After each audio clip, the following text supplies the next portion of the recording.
your next episode of Healthy Table Talk, Dietitian Dishing Up Death, because I wanted a space to come and speak freely, and hopefully you appreciate that and bring any other questions you have. Miss Shannon here is my co-host. She runs a podcast called Having a Mom Moment, and she is a great perspective, someone to kind of bring in conversation more so you can listen and observe and feel as if, it's more of a flow versus just like one person. I don't know. I actually just love having her here. So it's selfishly for me. All right. So today I thought we'd bring up a conversation that I have not planned out. I really don't know entirely how this is going to go, but typically those are the best conversations. So I thought we would talk about cravings, hunger cues, the potential of binging, which even if you don't have a binging disorder, it can just kind of be you don't have a healthy relationship with food that includes binging. It doesn't have to be like a full on thing. And just kind of speak through that. I can start with telling you a little bit into my college life, which really led me into my passion of my relationship with food. And that did include all of the toxic things that you would imagine trying to fit the body image of what a dietitian should look like. Mm. So, of course, there was binging, there was dieting. I do remember going to the extreme of trying to rid myself of that meal that I overconsumed. Nothing regular, but I'm being super transparent in that those are the lengths. Even somebody who understands a health journey on some level, which in college you do and you don't, you're not quite there yet. But it's like that's where it's almost like so scary because it's toxic, but it's actually the normal. It's just not normalized verbally. I think like all the women I talk to have done some level of toxicity with trying to meet this body image because of societal's messaging to us. And then therefore, we're just really put in a position of, well, what's the word that's opposite of freedom, I guess, like prison? Cons- yeah, right. Yeah. We're in this prison that we made ourselves, that we Yeah. have to follow these rules and everything. So I now am happy to say that I do have a very healthy relationship with food. There's no guilt or shame involved. There is no binging. There's no really obsessing about food. And I used to think about food all the time. I would go to houses or places and I would wonder what kind of food was going to be there, and I would wonder what I should eat, and then I would overeat, and then I'd feel bad, and then I would go and try not to eat. So I would obsess the whole time about not eating, right? Like that is so scary. So, all to say, I'm healed from that. And now I am finally creating consistency in my health journey, which gets me to a place of towards well being, disease prevention. And yes, my weight is managed without knowing it. I have no clue what I weigh. So often people ask me about my weight, and it's irrelevant in my health journey because that's just like the tiniest piece of it. And it's not the primary focus anymore. It's not even the priority. And that is fucking freedom. That's what I'm Yeah. so sick of. It's just like, do this program and get freedom. No, because in this program, you're cornered. And that's where it's like, I don't even need to get into that. It's the idea that, like, what is freedom in your health journey? Because if you're in this prison in your mind of obsessing about when to eat, what not to eat, how much to eat, don't eat, do eat, I feel horrible for eating, that's prison. Yeah. And it's guilt and shame as if you've done something wrong. So then you are being disciplined by yourself. So, is there anything you would like to share on that topic? No pressure, but it's here for you. We have the space. Yeah. Yeah. I don't think I have, I know I haven't gone quite to those levels, but I did share previously, I took diet pills in high school because Hmm. I thought that's what I was supposed to do, right? And I had a beautiful mother who was dieting my entire life, and I was like, I don't get it. Like she sees something wrong with her, So we know how our beliefs are set and how we're repeating a pattern. We've talked about that before, but I will say it still kind of trickles over into my adulthood. I'm not as entirely healed as I would like to be. There are moments where I'm like, I'm hungry, and it happens to me more at night. Like I don't get full Hmm. from my dinner because I have two children. One is two. Dinner's often a battle. And, then like 8 o'clock, 8:30 rolls around after dinner or after bedtime, and I'm like, I'm hungry. And then I grab something to eat, and that's when the guilt like trickles in because I'm like, that probably wasn't the best choice for me to eat right before bedtime. Like, ooh. Does it really matter in the grand scheme of my life? Probably not, but I still have those moments where I'm like, "Huh." And do I know how much I weigh right now? Unfortunately, I do, because I had to go on the scale recently for the doctor, and I'm just like, "Okay, that's a bigger number than I was expecting, but this is just what it is right now," right? Like, I'm not Okay, this is my ignoring. next question then. Did Yeah, that number spiral any of your next decisions from there because no, of that? Okay, no, that's a no. win. That is a Yeah. huge win then. Yeah, yeah. I'm just giving myself a lot of grace. Our last almost 4 years at this point in my family have been very, very trying, and I'm like, and I had another baby in the mix, and I'm like, "If this is what I look like right now, this is what it is. Maybe I need to Yeah. buy a new pair of pants, and we're gonna move on." It's not that serious. It's not that deep. Mhm. Mhm. Love Yeah. it. I love to hear that.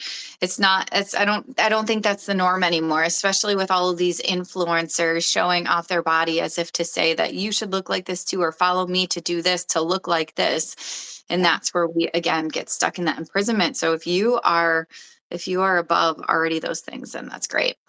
So, one thing often that I hear about too when it comes to cravings is just like that. Like they'll get hungry at night and then they're like, I have these cravings. And then, like I just don't know what to do and I don't know a healthy snack. And that's where a craving isn't something that we need to be a victim to. A craving is an opportunity to understand. Mm, yeah. Depending on the Yeah. severity of the craving, meaning how often they occur and what's coming up. But really, what a craving is in most cases, meaning your relationship with food, because you can have cravings from actual hunger, meaning people aren't eating enough. So, yeah, they're hungry, which could be considered a craving. It could be obviously like hormonal related with menstrual cycles and everything like that. So, there's that. But often, if it just comes on a regular time, our subconscious is usually responsible for cravings due to habits or due to emotional needs.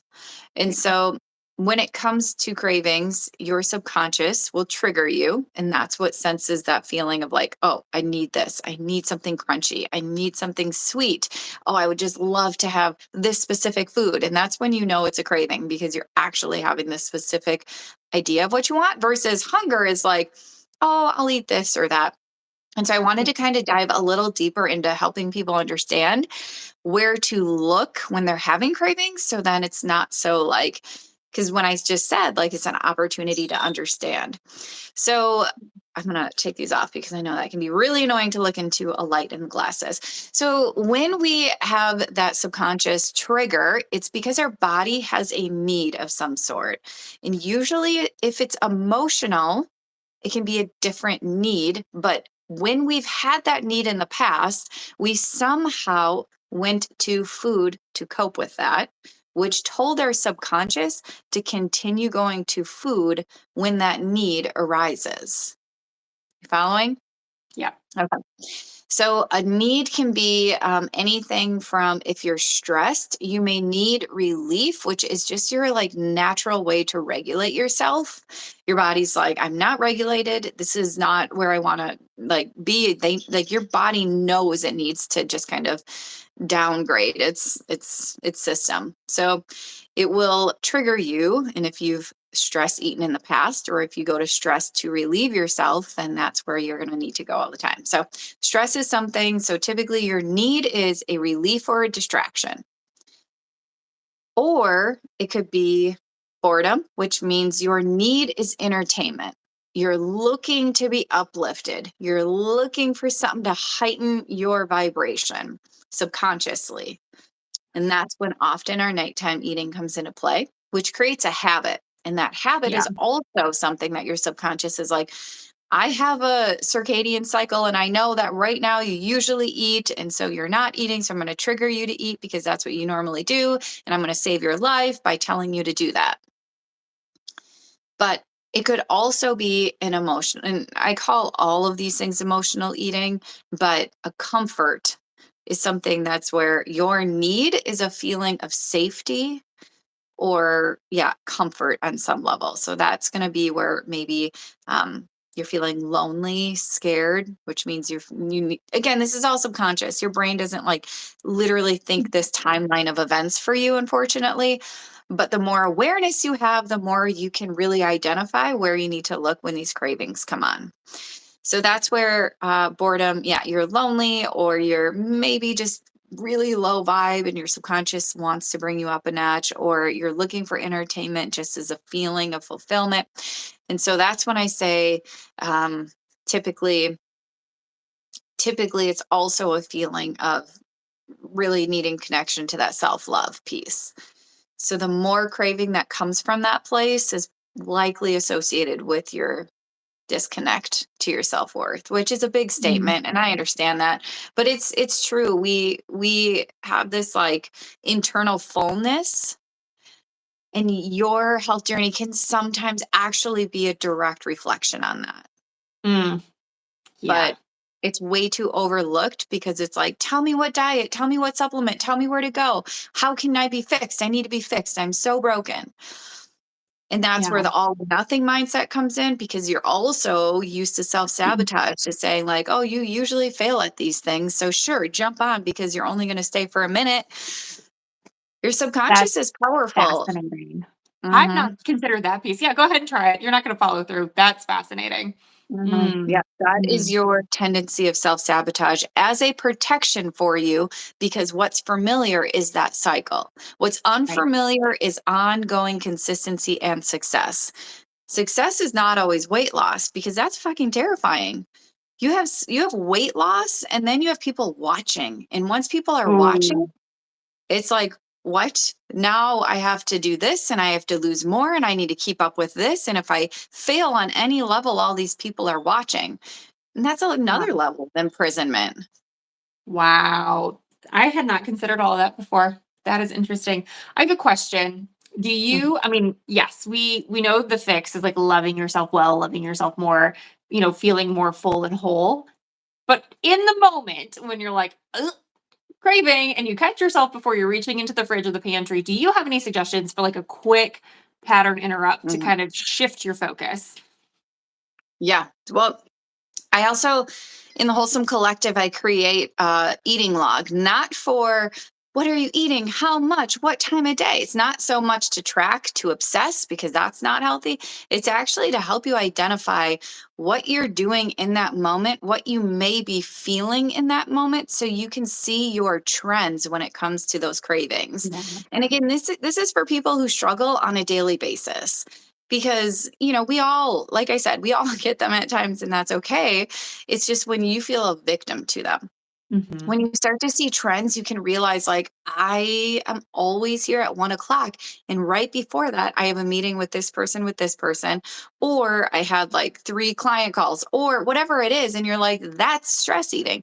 You don't associate it, because people, again, think comfort eating is like crying in the corner with a tub of ice cream, or I'm so stressed, I need to like eat like a gorilla. Like, no, this is not real life, right? It's like hidden Yeah. in your lifestyle. And it's so familiar to you that it is your lifestyle. You just can't see it for what it is, which is when another person comes in as an outside perspective, makes Yeah. all the difference.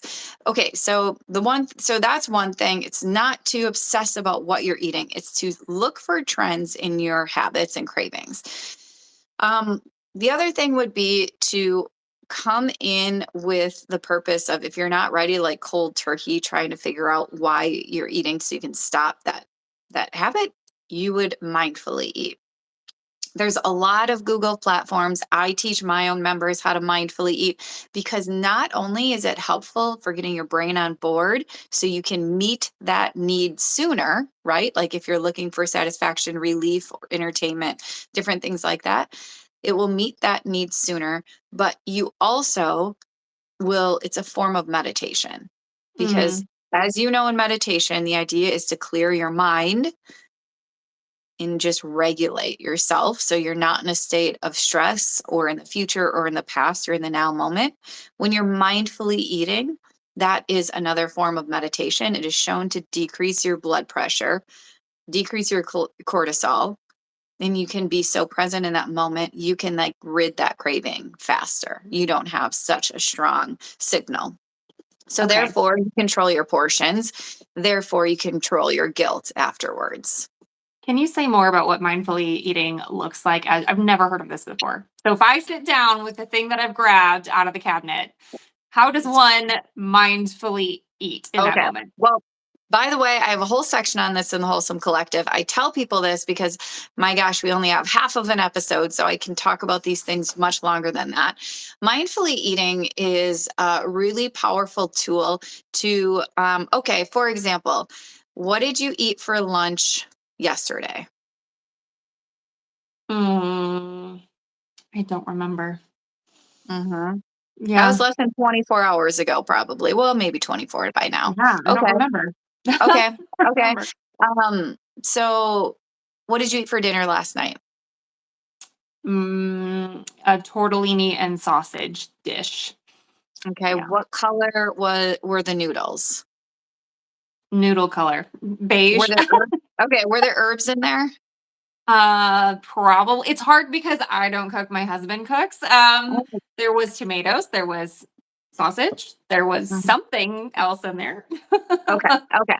All to say, Yeah. we most often mindlessly eat, which increases our portions and consumptions, which increases just like the yeah, like not only the amount but how often, so our satisfaction isn't met as soon. And also we our brain isn't necessarily on board with the fact that we're eating, so the hormones can be released later. So the sooner your brain is registered with that. Okay, so mindful eating is a way to get your brain on board. So, what that means is that you have 80% of your nerve signals go up to your brain. So, when you're hungry, your stomach is saying, "Brain, I'm hungry." Your brain hears that so loud and clear, right? But then when you're eating, your brain has much less nerves, like 20% down to its stomach. So it's signaled down to your stomach to say, "Oh, you're satisfied." You can decrease your, different hormones that regulate digestion. You've already eaten so much. Not only that, you don't feel satisfaction on point. That's when you get to the point of like, "Oh my gosh, I'm so full." You Mhm. don't need to eat to be so full. That is Right. 100% a habit. Your subconscious is waiting for a point of fullness to tell you when to stop eating. So, so mindful eating is getting you in the present moment, which is getting all of your life's distractions away, which is clearing your brain. And how you would do that is you would look at your food, you would smell your food, you would really notice every little thing about it. You would do small bites initially. You'll start to feel your mouth salivate more, meaning like you literally drool almost because like you're getting so much spit to start the digestion process, which there is enzymes in your mouth that literally start digesting your food. And once that happens, you would kind of stop and you would think about the experience you just had. You would kind of analyze the flavors and tastes and if it met your expectations. You would do that again and the whole process again. How was the experience you had? Did it meet your expectations? And I usually say for snacks, you do it the whole time because you're continuously asking if it's meeting that expectation. And so often it's not. And then you're done. I Mhm. mean, it is initially, and then it's like, no, I'm done. Okay. But for meals, I say the first 3 bites because I know Okay. mealtime is important to be with your family and, socialize and stuff. But those first 3 bites, really, you don't have any excuse. So, yes, TV off, phone away. So if I don't do it every meal now because my habits have really kind of thankfully regulated a lot. But like if I want to do it, if I am really stressed or I come home hangry after work Ooh. day or whatever, then I will do that. And my boys don't even notice I'm doing that. I'm just not Mhm. talking as much, but I'm in that for probably 4 minutes or so. And then I'll ask, my kid the question and we'll move on. But it really has helped me because if you're going into a meal hangry, stressed, or anxious, like good luck. I don't know. Like portions are likely going to be out of control and that's not fair to you because it's not like you can always control it when you're in that level of stress or life. This And is that's so sad. fascinating. I'm just thinking about the way we rush through our day, and often I know this isn't everyone's experience. For me, I'm just like, I gotta eat quick. I got things to do, right? And even I remember as a Mhm. kid, like having to rush through my lunch, right? So we've been living this way for a long time where you've got to rush through your meal. My kid comes home and she doesn't always have time to finish her own lunch. And she's probably chatting too. But, like Mhm. that's a lot of undoing to kind of purposefully slow down as you put your food in your Mhm. face. Yeah, but also just giving your brain the visual of your food. Yeah. The reason I asked about lunch is like you maybe didn't even look at it. You made it, but like you weren't looking at it. So it's not Mm, in your brain, which I means you remember can't now. always hear your hunger cues as well. You can't Yeah. always hear when you're full or Yeah. satisfied. You missed the whole experience. You likely don't even know what it tastes like. And that's when people go, I want seconds. They're kind of disappointed that their meal is already done and they kind of missed the whole thing and they want seconds. It's like they want the whole experience again because they kind of missed it the first Didn't time enjoy around. it this time. Or if it was like really good, we're like, that was so good. I want more. That's when I go back to that connection to worth and that fullness. Like, what are you trying to fill? Mm-hmm. Because you can have a good experience without having more and more and more. Mm-hmm. Yeah. That's so interesting. Oh, Mhm. I love it. Okay. Go ahead. And Sorry. no, like talking about these things is my passion because like I said in college, did all the things, right? I was like learning nutrition. I was doing meal plans for other people. But none of it mattered because my relationship with food was so freaking screwed up. So no diet could touch my amount of guilt and shame that would spiral me into binge eating. No diet. Yeah, of course, they all worked momentarily, which only put this huge feeling of failure back on me then. And so, Mm-hmm. even like any sort of like gut health things, like to me, it was like so expensive. Like, in the end, I might as well use that money on other things that I was craving when it came down to like what I wanted, right? So, once I improved my relationship with food, like everything fell into place. And a health journey is so enjoyable and it's so easy. And something that's enjoyable and easy means consistency. And ultimately, that is disease prevention. And that's why I'm sitting right here because I could be sitting in a hospital managing disease, which I've done for a lot of years. But I chose to step out of there and sit here, which is much more intimidating than there, and focus on helping people see that your nourishment of your whole well being is so freaking fun and enjoyable when you let go of the all or nothing, when you rise above the guilt and shame cycle, and when you stop kind of filling yourself up with something that is actually pulling you further away from all the things we just talked about. Yeah. Yeah. Hmm. You've unlocked something for me today. Thank you. I hope the audience feels the same way because I'm like, huh. Yeah, Yeah. I mean, yeah, it's a whole process, and truthfully, if it's just one little takeaway to reflect on. Mm-hmm. So I can say, I don't. Do you have any other questions I should ask first about this? No, no. Okay. That was Um, comprehensive and beautiful. Thank you. okay, so if you are interested in furthering this education, I am running a master class May 31st at noon. It's just a Zoom link, and I will put the link in the comments for that. We are talking all things cholesterol. So, we're going to be talking about improving and preventing. Cholesterol is a big red flag. We talked about that in the red flags live, actually. I don't remember what I called it, but I think I called it the red flags of your health, and cholesterol is one of them. So I am doing a masterclass on that, and then I also run a women's membership focusing on well-being and a health journey outside of dieting. We're learning, we're growing, we're connecting. It's inspiring. It's a great time, great space. We're also doing cooking classes on Monday and weekly coaching and accountability. So lots of goodness to be Yeah. had. Yeah. Make sure you're following Hannah if you don't already. Today I learned that you can bread tofu.